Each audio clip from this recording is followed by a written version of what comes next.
है वो एक सामान्य सरकारी कर्मी की नौकरी नहीं है। ये बिल्कुल मैं सभी टीचर्स को कहता हूं।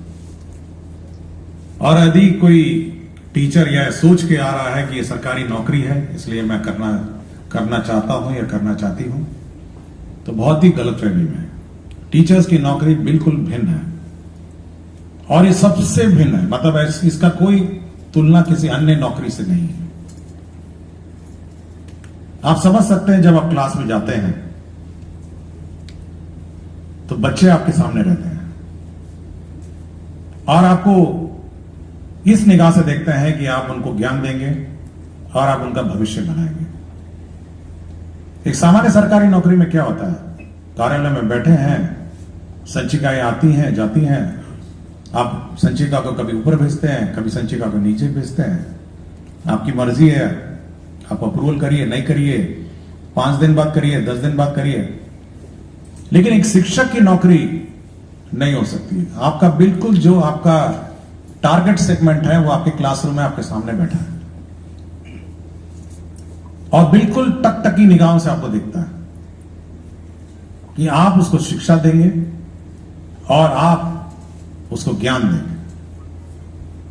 और ऐसे भी नहीं है कि आज आपने उसको ज्ञान नहीं दिया तो 1 महीने बाद उसको ज्ञान दे देंगे, या आप सोचेंगे कि चलिए बाद में देखा जाएगा, आज हम थोड़ा मूड खराब है या मेरा तबीयत ठीक नहीं है या बहुत कष्ट से हम नाव पे चढ़ के आए, पानी पार करके आए, या देखिए पूरा कपड़ा मेरा भीग गया। उस छात्र को उससे कोई लेना देना नहीं। ये कष्ट आप डीओ को बोल सकते हैं, एसीएस को बोल सकते हैं, लेकिन जो आपके सामने जो कक्षा में बैठा छात्र छात्रा है उसको आपके कष्ट से कोई लेना देना नहीं। आप बहुत दूर पोस्टेड हैं, देखिए मुझे कहां जंगल के ऊपर भेज दिया, अधौरा पहाड़ पे, देखिए कटोरिया वाका में मुझे 2 नदी पार करना है, खगड़िया में 3 नाव पार करना है। उस छात्र को कोई लेना देना नहीं है आपके कष्ट से।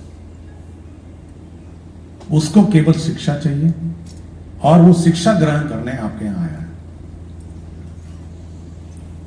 उसके माता पिता का नजरिया देखिए, उनका माता पिता को भी आपके कष्ट से कोई लेना देना नहीं।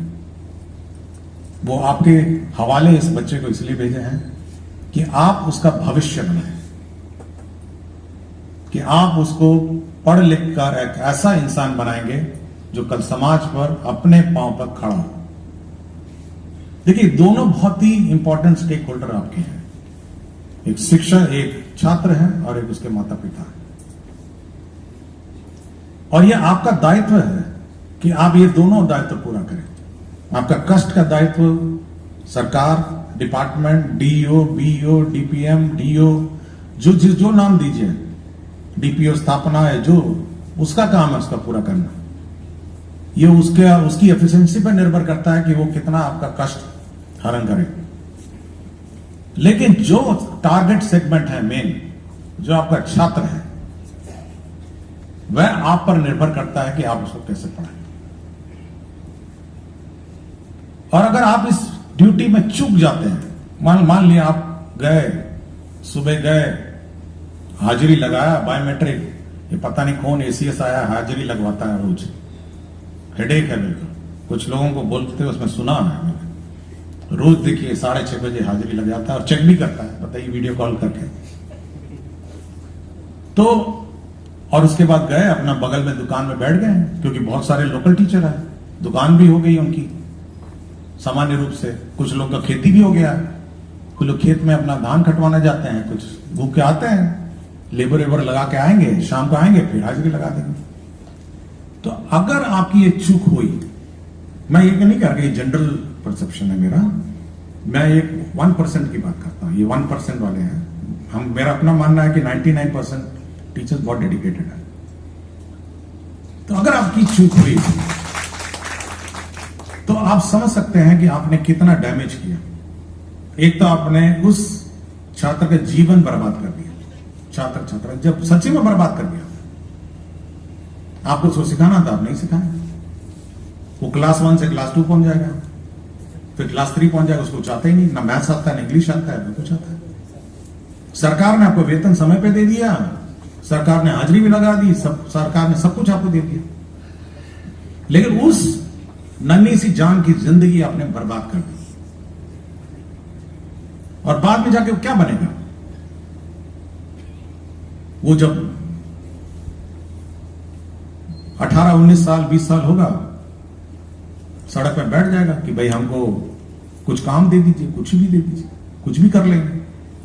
नहीं समझ में आ रहा है तो मुठ्ठी बांधेगा, ट्रेन में पकड़ेगा, बैठेगा, कहीं बम्बई दिल्ली चला जाएगा, जिसको हम प्लान बोलते हैं। तो भाई कहीं नौकरी मिल जाए, बर्तन धो दो, कुछ भी करूंगा मैं। इसकी पूर्ण रूप से जवाबदेही किसकी है बताइए? मतलब किसकी जवाबदेही है कि वो प्लान किया, उसको नौकरी नहीं हुआ, वो समाज में खड़ा नहीं हुआ? आपने कहा क्या आप स्वास्थ्य विभाग को बोलेंगे? क्या आप पथ निर्माण विभाग को बोलेंगे? क्या आप बिजली विभाग को बोलेंगे? आप किस विभाग की जवाबदेही निर्धारित करेंगे इस घटनाक्रम में? ना सूरज घूम रहा था, मैं सोच रहा था कि आज क्या बात करूंगा आपसे। इसकी पूर्ण रूप से जवाबदेही उस विद्यालय की है और उस शिक्षक की है। अगर वो चूकता है तो समाज में सब समस्याएं खड़ी हो जाएंगी। और ये अकेला विभाग है, मैं बता रहा हूं। कभी आपको लगता होगा कि शिक्षा विभाग क्या है, ये तो ऐसे ही था। इसकी इतनी जवाबदेही है कि दूसरे की जवाबदेही इतनी नहीं है। रोड आज नहीं बने, 6 महीने बाद बन जाएगा, ठेकेदार बना ही देता है, 1 साल बाद बना देता है। पुल है 1 साल नहीं 2 साल में बन जाएगा। लेकिन क्या छात्र जो उस क्लास में है, अगर आज शिक्षा उसने ग्रहण, अच्छा उस गांव के अंदर है जहां पे चारों तरफ से पानी से घिरा हुआ है, उसकी क्या गलती है? उसकी क्या गलती है कि उस गांव में रहता है? अभी हाल ही में मुझे राघोपुर जाने का मिल रहा है, अभी तो पुल बन गया है, वो जो 6 लेन फ्लाईओवर में हाल ही में परसों ही गया था, मैं देखा अंदर एक स्कूल था और मुझे पता चला कि इसी से नाव से जाता था। फिर मैंने देखा कि वो गंगा नदी है और गंगा नदी पार करके इसी स्कूल में लोग जाते थे। तो उस बच्चे की क्या गलती जो स्कूल में जाता है? उसकी भी अपनी जिंदगी है, उसका भी अपना कैरियर है, उसके भी अपने सपने हैं। देखिए थोड़ा आपको कष्ट लेना पड़ेगा और थोड़ा ये डेडिकेशन आपको होना पड़ेगा कि देखिए ये बच्चा का कैरियर, इसकी जिंदगी मेरे हवाले है और कोई इसके लिए रिस्पॉन्सिबल नहीं है। तो मैं बिल्कुल बार बार कहता हूं, एक टीचर ही है जो उसकी जिंदगी बनाएगा। बिजली विभाग उसकी जिंदगी नहीं बनाएगा या रोड डिपार्टमेंट उसका जिंदगी बनाएगा। कोई नहीं बना सकता ना भाई, कोई नहीं बनाएगा। ये दिमाग में बैठना चाहिए हमको कि भाई उसकी जिंदगी बनाने का कार्य शिक्षक का है। समाज में ऊंच नीच भेदभाव उसको मिटाने का काम किसका है? वो भी शिक्षक के बनते हैं। आप सोचते होंगे कि शिक्षक को कितना रिस्पॉन्सिबिलिटी है। मैं कोई अच्छे बैकग्राउंड का आदमी नहीं हूं, कोई फाइनेंशियली स्ट्रांग आदमी नहीं था, लेकिन आज शिक्षा के बल पे आया हूं ना। कोई और थ्योरी बता दीजिए कि ऐसे ही आ जाएंगे हम ऊपर। कोई थ्योरी बताइए ना इस दुनिया में कि अचानक आप सोशल स्टेटस से ऊपर पहुंच जाए अपने आप। शिक्षा क्या है? और उसका एक ही माध्यम है टीचर्स ऑफ बिहार, इस राज्य के शिक्षक। ये एक ही है ना। और अगर शिक्षक कहने लग जाए कि नहीं ये करेंगे तो वो करेंगे तो वो करेंगे तो ऐसा होगा तो वैसा होगा, no, it can not happen, it will not wait. Education can not wait ना, और ये किसी का इंतजार भी नहीं कर सकता। इसलिए मैं बार बार जब भी हर फोरम में आप देखिएगा, मैं एक ही लाइन बोलता हूं कि भाई इस बच्चे की जिंदगी आपके हाथ में, इसको संवारना है तो संवारेंगे। ये बर्बाद अगर आप कैजुअल लेंगे तो बर्बाद हो जाएगा। और इस पूरे प्रकरण में फाइनली किसका क्या असर होगा? लोग जाति पाति करने लग जाएंगे, ऊंच नीच करने लग जाएंगे, और इसका पूरा असर इस राज्य पर पड़ेगा, पूरा असर। बाकी राज्य क्यों ऐसे हैं? रोड तो सब जगह है, बिजली सब जगह है, एक शिक्षा ही है जो इसको सुधार सकता है। और एक शिक्षा ही है जो इस राज्य की को कायाकल्प कर सकता है।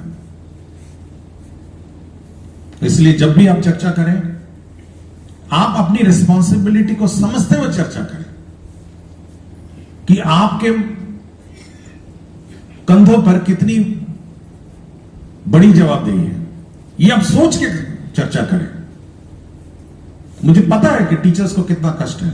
मैं जहां जहां जाता, बहुत दूर दराज में, जंगल पहाड़ में टीचर्स हैं, लेकिन उस बच्चे की सोचिए, उस बच्चे की सोचिए, उसके माता पिता की सोचिए। और जब ये सोचेंगे तो आपको अपना कष्ट कम लगेगा। आपको लगेगा नहीं, कुछ दिन मैं अपना कष्ट झेल के मैं इसको बच्चे की जिंदगी बना सकता हूं।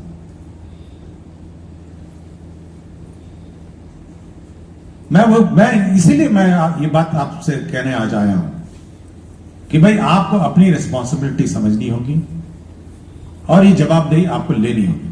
हम लोग हैं, बिहार सरकार डिपार्टमेंट है, हम लोग हैं। हम लोग जहां तक पॉसिबल है आपका कष्ट दूर करेंगे, आपका सहयोग करेंगे, लेकिन उसकी भी सीमाएं हैं। अचानक कोई कहेगा कि नहीं, हम तो कैमूर के पहाड़ पे हम जाएंगे ही नहीं, तब सोच सकते हैं कि क्या होगा। कैमूर के पहाड़ पे किसी को तो जाना ही होगा, उस पहाड़ पे पढ़ाने के लिए किसी को तो जाना ही पड़ेगा ना। पलामू बॉर्डर पे विद्यालय में वो भी शिक्षक ही होगा और शिक्षक ही पढ़ाएगा ना। वो तो हम नहीं जाके पढ़ा सकते हैं। इसलिए मैं कह रहा हूं कि आप लोग, आज बात तो है एनईपी पे, लेकिन अपनी रिस्पॉन्सिबिलिटी, अपनी जवाबदेही और इस समाज में जो आपकी सबसे महत्वपूर्ण भागीदारी है, उसके बारे में अपने मन में सोचिए। लोग चर्चा नहीं करेंगे, हो सकता है, लेकिन इसको आत्मसात करना पड़ेगा। ये अपने दिमाग, मन में इसको बैठाना पड़ेगा। और जब आप अगली बार स्कूल में जाएंगे, आप उस शिक्षक, आप उस छात्र छात्रा को इस नजरिए से देखिए, उस माता पिता को इस नजर से देखिए। और मैं कह रहा हूं कि कोई नहीं चाहता है कि शिक्षा व्यवस्था खराब हो, कोई नहीं चाहता। ना डिपार्टमेंट चाहता है, ना आप चाहते हैं, ना माता पिता चाहते हैं, ना छात्र चाहते, कोई नहीं चाहता। सब चाहते हैं कि ये सुधरे, और ये मेरे से नहीं सुधरेगा, ये आप लोगों से सुधरेगा और ये टीचर से सुधरेगा। एसीएस कुछ भी बोलते रहे, लेकिन जब तक हमारे टीचर्स, इस राज्य के टीचर्स ये मन में नहीं बैठाएंगे कि हमको इस व्यवस्था को सुधारना है, इस बच्चे की जिंदगी सुधारना है, इस बच्चे का कैरियर बनाना है, इस दुनिया की कोई ताकत नहीं है जो ये व्यवस्था में परिवर्तन ला सके। इसलिए मैं कह रहा हूं कि आप इस रिस्पॉन्सिबिलिटी को बखूबी निभाएं।